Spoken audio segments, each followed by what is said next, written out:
Johnston, bonjour. Bonjour. Vous êtes philosophe des sciences. Depuis 1990, vous avez rencontré des dizaines de scientifiques aux quatre coins de la planète, dont plusieurs prix Nobel.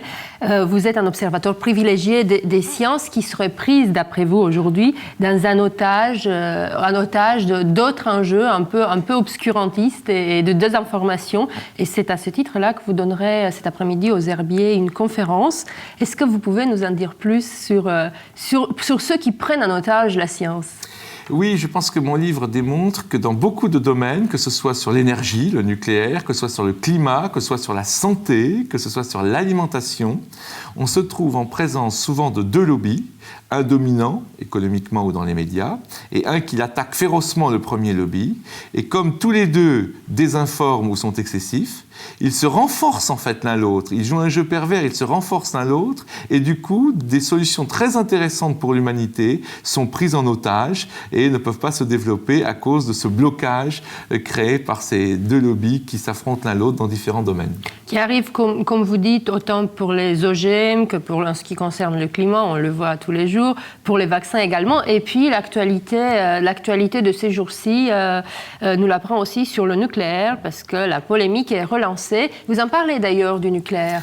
Oui, je pense qu'il y a deux informations essentielles à donner au grand public, et curieusement, avec toutes les télévisions et les médias qui sont actuellement sur le sujet, ces informations n'apparaissent pas. La première, c'est que toutes les centrales qui sont en Occident, et les centrales russes sont encore pires, on le sait avec Tchernobyl, toutes les centrales qui sont en Occident, la technique dérive des centrales qui ont été faites par un amiral américain du nom de Rickover pour les sous-marins nucléaires américains. C'est-à-dire pour un usage militaire. Or, une centrale faite pour un usage militaire, son but premier n'est évidemment pas la sécurité. Or, que ce soit les Japonais, les Américains, les Français, nos centrales dérivent de ces procédés. On est donc en quelque sorte monté dans le mauvais train au départ. On a pris une solution qui n'était pas optimale. Et toutes les centrales aujourd'hui sont porteuses de cette, je dirais, tare génétique originelle. En même temps, le gouvernement nous rassure dans les médias depuis plusieurs jours que les centrales françaises, au contraire, sont extrêmement sûres. Je disais qu'elles sont certainement meilleures que les centrales russes, et même sans doute que les japonaises pour des petites raisons de détail, mais fondamentalement, la deuxième information clé que je veux donner, c'est qu'il existe des centrales 1000 fois plus sûres, qui sont refroidies à l'hélium, donc c'est une autre technologie. Ces centrales existent depuis 30 ans, et il existe, mais cette fois-ci sur le papier. C'est pas oui, donc elles n'existent pas. Non, je dis bien, d'un côté, il y a des centrales 1000 fois plus sûres, qui fonctionnent depuis 30 ans. D'un côté, il y a des centrales encore 1000 fois plus sûres que ces centrales 1000 fois plus sûres, qui ont été mises au point par un prix Nobel de physique, directeur du Grand Centre européen de recherche nucléaire, Carlos Rubbia, à Genève. Ces centrales ne peuvent pas exploser, pour des raisons techniques, je ne vais pas pouvoir vous expliquer ici, mais celles-ci n'existent que sur le papier. Donc vous avez des centrales qui existent depuis 30 ans, et des centrales qui existent... Pourquoi, s'il existe une solution sûre, parce que le nucléaire, voilà, il y a toujours un risque, pourquoi elle existe seulement sur le papier? Alors pourquoi est-ce qu'on n'a pas fait de recherche sur des centrales qui existent depuis 30 ans et qui fonctionnent? À Saint-Vrain, aux États-Unis, il y a une centrale de 300 MW qui fonctionne selon le premier procédé dont j'ai parlé. Le second procédé donc, a été mis au point, mais uniquement sur le papier. Pourquoi on ne cherche pas? Parce qu'il y a deux lobbies. Si j'étais écologiste, la première chose que je ferais, c'est pas de manifester pour sortir du nucléaire, parce que c'est stupide, c'est même ridicule. Autant demander aux gens de se taper la tête tous les matins contre les murs, ça n'a pas de sens. Donc, le fait que l'alternative, si vous voulez, à Areva, à Westinghouse, Mitsubishi, c'est-à-dire aux producteurs nucléaires... Rappelons pour nos téléspectateurs que les trois types de centrales qui existent aujourd'hui sont produites ou par les Japonais ou par les Américains. Donc, trois producteurs, Mitsubishi, Westinghouse, Areva. À partir de ce moment-là où il y a d'autres types de centrales possibles, des écologistes responsables devraient tous les jours militer et défiler pour demander un nucléaire durable, pour demander qu'on investisse dans ces centrales, vous comprenez? Et le drame, c'est que, évidemment, comme ils demandent à sortir du nucléaire, eh bien, ils ne sont pas crédibles. Donc, comme on propose une alternative non crédible à l'existant est renforcé, voyez-vous?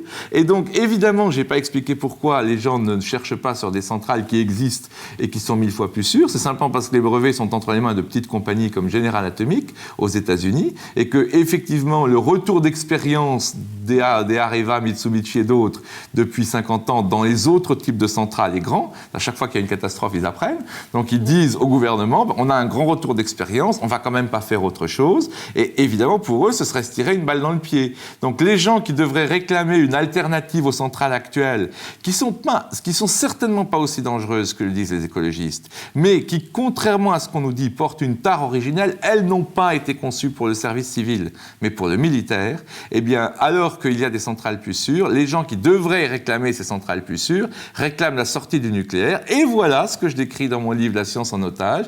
Voilà ce jeu pervers qui, en fait, se renforce l'un l'autre. Je serai Areva, je paierai les écologistes, parce que les gens comme sortir du nucléaire, évidemment que ça renforce Areva.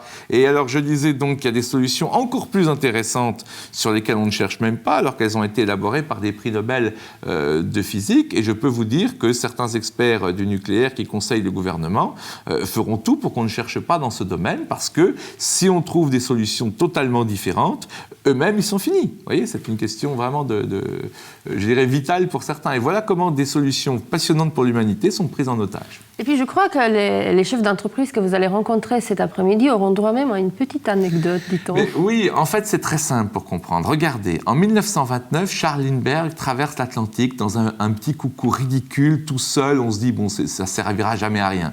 Au même moment, des dirigeables majestueux transportant plusieurs dizaines de personnes traversent l'Atlantique. Les Allemands, les Américains, les Anglais, tous les grands États occidentaux se mettent à construire des dirigeables. Tous ces dirigeables ont explosé et tous ces dirigeables se sont écrasés au sol. Les écologistes de l'époque auraient dit donc, il faut traverser l'Atlantique en bateau. Voler, c'est beaucoup trop dangereux, voyez-vous.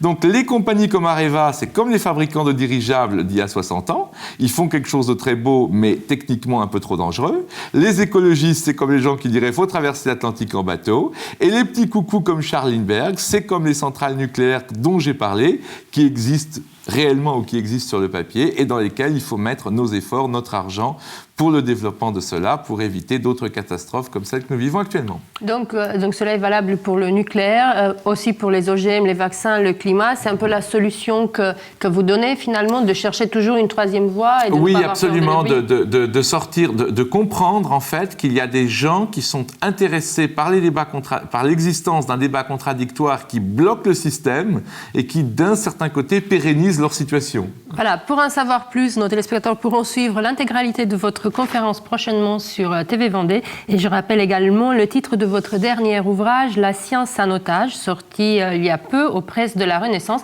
et dont Luc Ferry recommandait vivement la lecture il y a peu. Merci infiniment, Johnston. Merci.